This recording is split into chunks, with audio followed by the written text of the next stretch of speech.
30일, 다음 빈칸에 들어갈 말로 가장 적절한 것을 고르시오. The early grain trade firms were active in both surplus producing and food deficit regions, and these firms made it their business to know the state of supply demand in both.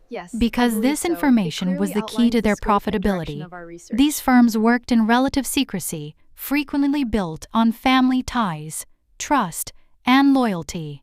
In addition, these firms were able to benefit from the rise of commodity exchanges and commodities futures markets that emerged in the mid-1800s. Agricultural markets are naturally unstable due to changes in harvest size that result from variable weather patterns and other factors. Locking in prices by buying and selling grain for future delivery helped these firms to minimize such risks. It made sense for the grain trading companies to manage their risks within a single firm that was operating in more than one country, rather than operating as independent national companies trading with each other. Their access to information in multiple markets enabled them to easily cover the risks associated with agricultural commodity trade. 빈칸 추론. 31번 어휘. 유형 접근. 자, 빈칸 추론 들어갑니다. 이 유형 어렵게 느끼는 학생들 많은데요. 핵심부터 말하면 빈칸 추론은 결국 주제 찾기랑 똑같은 문제입니다. 글 전체의 핵심 메시지를 한 단어로 압축한 게 정답이에요. 어려운 단어를 아느냐가 아니라 이 글이 결국 뭘 말하려는 거지? 이 질문 하나로 승부하는 겁니다. 접근법 3단계 공식 1단계 소재 파악.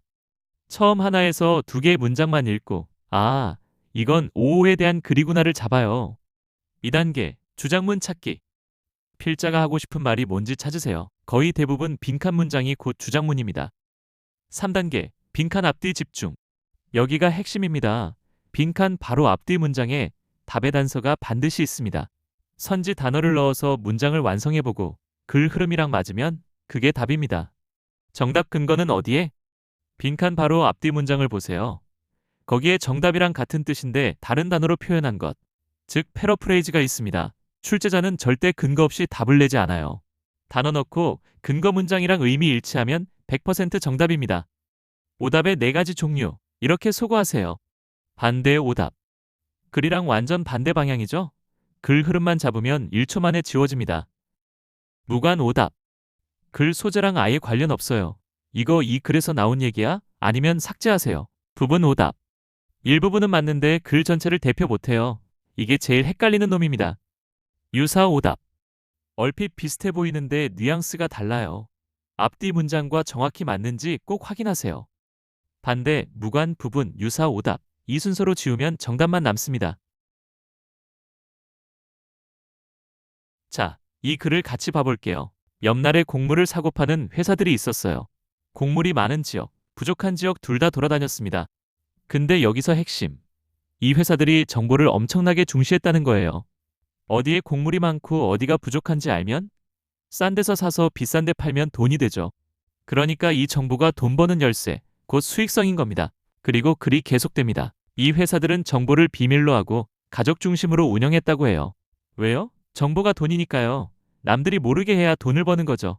또 1800년대에 선물 시장이 생기면서 미리 가격을 정해두고 거래할 수 있게 됐어요. 날씨가 나빠도 미리 가격 정해두면 손해가 없죠. 위험 관리를 한 겁니다. 마지막으로 여러 나라에서 하나의 회사로 운영하는 게 위험 관리에 유리하다고 해요. 자, 그러면 빈칸은? 글 전체가 정보, 돈 번다, 위험 관리 이 흐름이죠? 빈칸에는 이 정보가 무엇의 열쇠인가를 묻고 있으니까 당연히 1. 수익성, 이 답이 됩니다. 소재.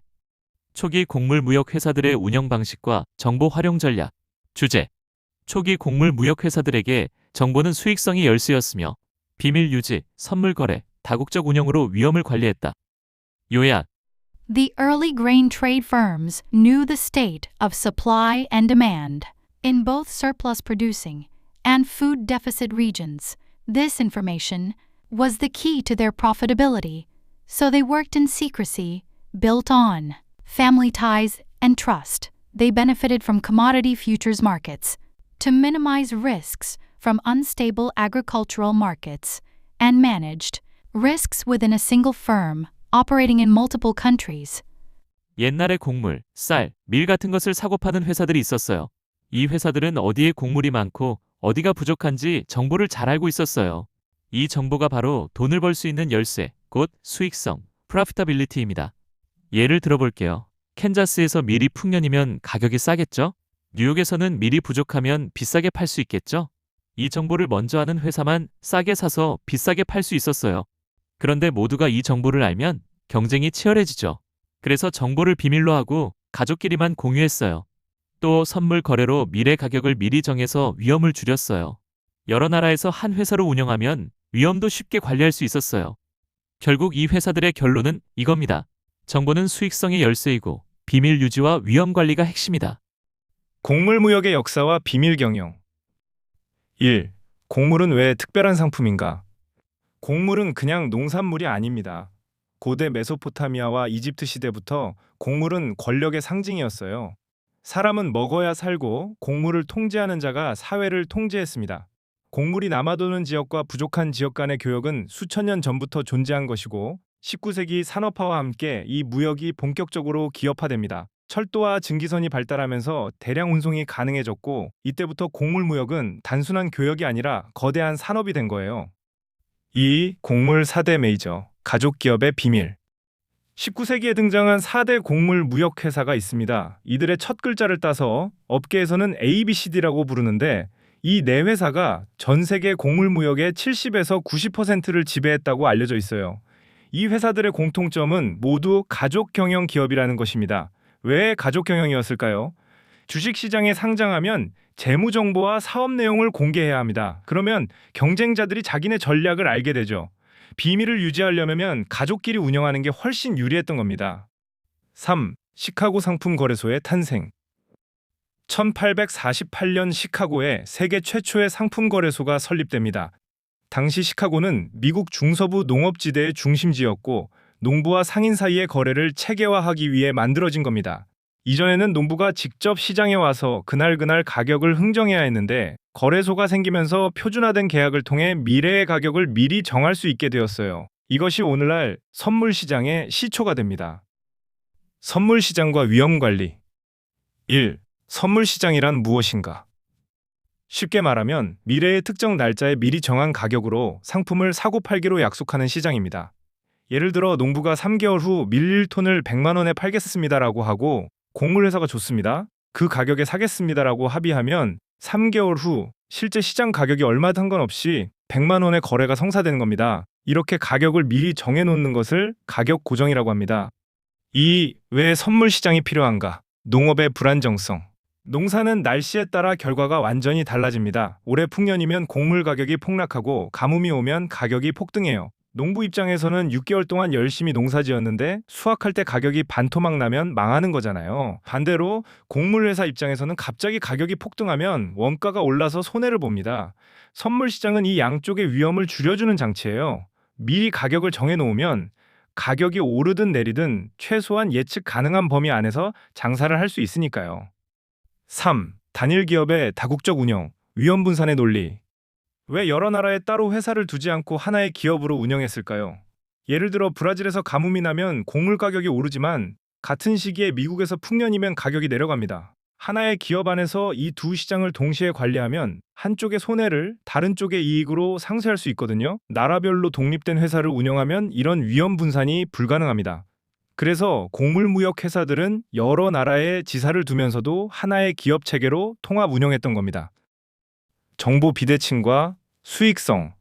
정보 비대칭이란 경제학에서 거래 당사자 간의 정보의 차이가 있는 상태를 정보 비대칭이라고 합니다. 중고차를 살 때를 생각해 보세요. 판매자는 그 차의 사고 이력이나 숨겨진 고장을 알지만 구매자는 겉모습만 보고 판단해야 하죠. 이처럼 한쪽이 상대방보다 더 많은 정보를 가지고 있으면 정보를 가진 쪽이 훨씬 유리한 거래를 할 수 있습니다. 이 개념은 2001년 노벨 경제학상을 받을 정도로 경제학의 핵심 이론이에요. 이 곡물무역에서의 정보, 비대칭, 정보가 곧 돈이다. 곡물무역 회사들은 바로 이 정보 비대칭을 전략적으로 활용했습니다. 여러 나라의 공급량과 수요량, 날씨, 작황, 정부 정책 등의 정보를 남들보다 빠르게 확보하고 이 정보를 철저히 비밀로 유지했어요. 예를 들어 어떤 나라에서 대풍년이 예상된다는 정보를 먼저 얻으면 곡물 가격이 하락하기 전에 미리 높은 가격으로 선물 계약을 체결할 수 있습니다. 나중에 풍년으로 가격이 실제로 떨어지면 싼 가격에 사서 비싼 가격에 넘기니 큰 이익을 얻는 거죠.